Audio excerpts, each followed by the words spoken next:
ओम नमः शिवाय। शिवजी सदा सहाय। ओम नमः शिवाय। गुरुजी सदा सहाय।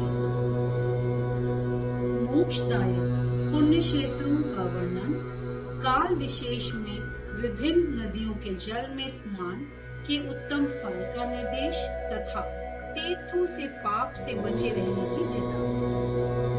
जी बोले, विद्वान एवं बुद्धिमान महर्षियों, मोक्षदायक शिव क्षेत्रों का वर्णन सुनो। तत्पश्चात मैं लोक रक्षा के लिए शिव संबंधी आगमनों का वर्णन करूंगा। पर्वत, वन और कानों सहित इस पृथ्वी का विस्तार 50 करोड़ योजन है। भगवान शिव की आज्ञा से पृथ्वी संपूर्ण जगत को धारण करके स्थित है। भगवान शिव ने भूतल पर विभिन्न स्थानों में वहां के निवासियों को कृपा पूर्वक मोक्ष देने के लिए शिव क्षेत्र का निर्माण किया है। कुछ क्षेत्र ऐसे हैं जिन्हें देवताओं तथा ऋषियों ने अपना वास स्थान बनाकर अनुग्रहित किया है, इसीलिए उनमें तीर्थत्व प्रकट हो गया है। तथा अन्य बहुत से तीर्थ क्षेत्र ऐसे हैं जो लोगों की रक्षा के लिए स्वयं पादुभूत हुए हैं। तीर्थ और क्षेत्र में जाने पर मनुष्य को सदा स्नान, दान और जप आदि करना चाहिए, अन्यथा वह रोग, दरिद्रता तथा मूर्खता आदि दोष का भागी होता है। जो मनुष्य इस भारतवर्ष के भीतर मृत्यु को प्राप्ति होता है, वह अपने पुण्य के फल से ब्रह्मलोक में वास करके पुण्य क्षय के पश्चात उन्हें मनुष्य योनि में ही जन्म लेता है। ब्राह्मणों, पुण्य क्षेत्र में पाप कर्म किया जाए तो वह और भी दृढ़ हो जाता है। अतः पुण्य क्षेत्र में निवास करते समय सूक्ष्म से सूक्ष्म अथवा थोड़ा सा भी पाप ना करें। सिंधु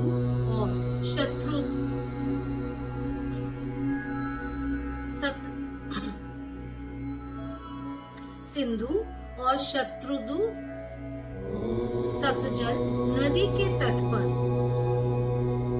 बहुत से पुण्य क्षेत्र हैं। सरस्वती नदी परम पवित्र और 60 मुख वाली कही गई है, अर्थात उसकी 60 धाराएं हैं। विद्वान पुरुष सरस्वती की उन धाराओं के तट पर निवास करे तो वह क्रमशः ब्रह्म पद को पा लेता है। हिमालय पर्वत से निकली हुई पुण्य सलीला गंगा 100 मुख वाली नदी है। उसके तट पर काशी, प्रयाग आदि अनेक पुण्य क्षेत्र हैं। वहाँ मकर राशि के सूर्य होने पर गंगा की तट भूमि पहले से भी अधिक प्रशस्त एवं पुण्यदायक हो जाती है। सोनभद्र नदी की 10 धाराएं हैं। वह बृहस्पति के मकर राशि में आने पर अत्यंत पवित्र तथा अभीष्ट फल देने वाला हो जाता है। उस समय वहां स्नान और उपवास करने से विनायक पद की प्राप्ति होती है। पुण्य सलीला महानदी नर्मदा की 24 मुख है। उसमें स्नान तथा उसके तट पर निवास करने में से मनुष्य को वैष्णव पद की प्राप्ति होती है। तमसा के 12 तथा रेवा के 10 मुख हैं। परम पुण्यमयी गोदावरी के 21 मुख बताए गए हैं। वह ब्रह्म हत्या तथा गौवध के पाप का भी नाश करने वाली एवं रुद्र लोक देने वाली है। कृष्णावेणी नदी का जल बड़ा पवित्र है। वह नदी समस्त पापों का नाश करने वाली है। उसके 18 मुख बताए गए हैं तथा वह विष्णु लोक प्रदान करने वाली है। तुंगभद्रा के 10 मुख हैं। वह ब्रह्मलोक देने वाली है। पुण्य सलीला सुवर्णमुखी के 9 मुख कहे गए हैं। ब्रह्मलोक से लौटे हुए जीव उसी के तट पर जन्म लेते हैं। सरस्वती नदी, पंपा सरोवर, कन्याकुमारी, अनंत द्वीप तथा शुभ कारक श्वेत नदी, ये सभी पुण्य क्षेत्र हैं। इनके तट पर निवास करने से इंद्रलोक की प्राप्ति होती है।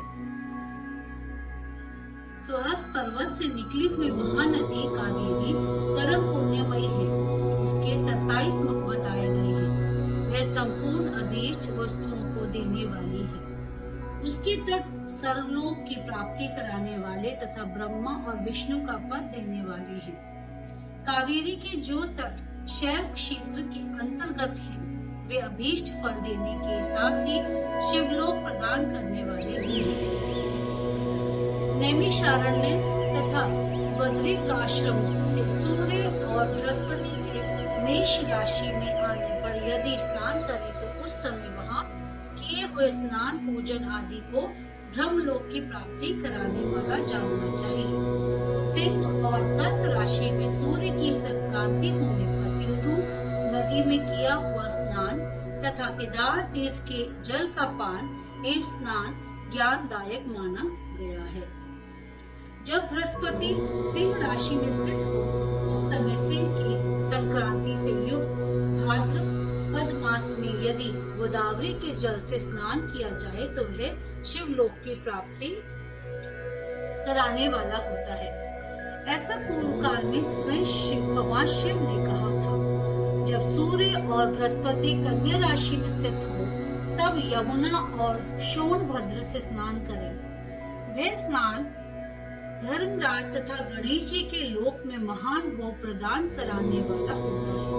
यह महर्षियों की मान्यता है। जब सूर्य और बृहस्पति तुला राशि में स्थित हो उस समय कावेरी नदी में स्नान करें। वह स्नान भगवान विष्णु के वचन की महिमा से संपूर्ण अभीष्ट वस्तुओं को देने वाला माना गया है। जब सूर्य और बृहस्पति वृश्चिक राशि पर आए तब मार्गशीर्ष के महीने में नर्मदा में स्नान करने से श्री विष्णु लोक की प्राप्ति हो सकती है। सूर्य और बृहस्पति की धन राशि में स्थित होने पर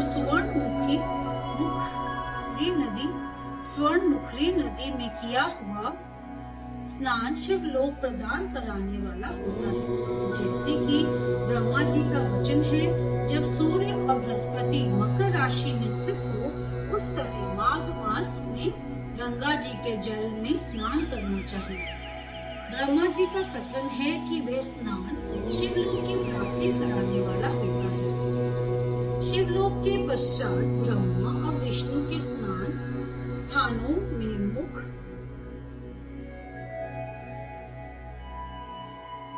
शिवलोक के पश्चात ब्रह्मा और विष्णु के स्थानों में सुख भोगने पर अंत में मनुष्य को ज्ञान की प्राप्ति हो जाती है। माघ मास में तथा सूर्य की कुंभ राशि में स्थित होने पर फागुन मास में गंगा जी के तट पर किया हुआ श्राद्ध, पिंडदान अथवा तिलोदक दान पिता और नाना दोनों कुल के पितरों की अनेकों पीढ़ियों का उद्धार करने वाला माना गया है। सूर्य और बृहस्पति जब मीन राशि में स्थित हो तब कृष्णामणि नदी में किए गए स्नान की ऋषियों ने प्रशंसा की है। उन महीनों में पूर्वोत्तर तीर्थों में किया हुआ स्नान इंद्र पद की प्राप्ति कराने वाला होता है। विद्वान पुरुष गंगा अथवा कावेरी नदी का आश्रय लेकर तीर्थवास करें। ऐसा करने से तत्काल किए हुए पाप का निश्चय ही नाश हो जाता है। रुद्रलोक प्रदान करने वाले बहुत से क्षेत्र हैं। ताम्रपर्णी और वेगवती ये दोनों नदियां ब्रह्मलोक की प्राप्ति रूप फल देने वाली हैं। इन दोनों के तट पर कितने ही स्वर्गदायक क्षेत्र हैं। इन दोनों के मध्य में बहुत से पुण्यप्रद क्षेत्र हैं। वहाँ निवास करने वाला विद्वान पुरुष वैसे फल का भागी होता है। सदाचार, उत्तम वृत्ति तथा सद्भावना के साथ मन में दया भाव रखते हुए विद्वान पुरुष को तीर्थ में निवास करना चाहिए, अन्यथा उसका फल नहीं मिलता। पुण्य क्षेत्र में किया हुआ थोड़ा सा पुण्य भी अनेक प्रकार से वृद्धि को प्राप्त होता है तथा वहाँ किया हुआ छोटा सा पाप भी महान हो जाता है। यदि पुण्य क्षेत्र में रहकर ही जीवन बिताने का निश्चय हो तो उस पुण्य संकल्प से इसका पहले का सारा पाप तत्काल नष्ट हो जाएगा, क्योंकि पुण्य को ऐश्वर्यदायक कहा गया है। ब्राह्मणों, तीर्थवास जनित पुण्य का कायिक, वाचिक और मानसिक सारे पापों का नाश कर देता है। तीर्थ में किया हुआ मानसिक पाप वज्रलेप हो जाता है, वह कई कल्पों तक पीछा नहीं छोड़ता है। वैसा पाप केवल ध्यान से ही नष्ट होता है, अन्यथा नहीं। वाचिक पाप जप से तथा कायिक पाप शरीर को सुखाने जैसे कठोर तप से नष्ट होता है। अतः सुख चाहने वाले पुरुष को देवताओं की पूजा करते और ब्राह्मणों को दान देते हुए पाप से बचकर ही तीर्थ में निवास करना चाहिए।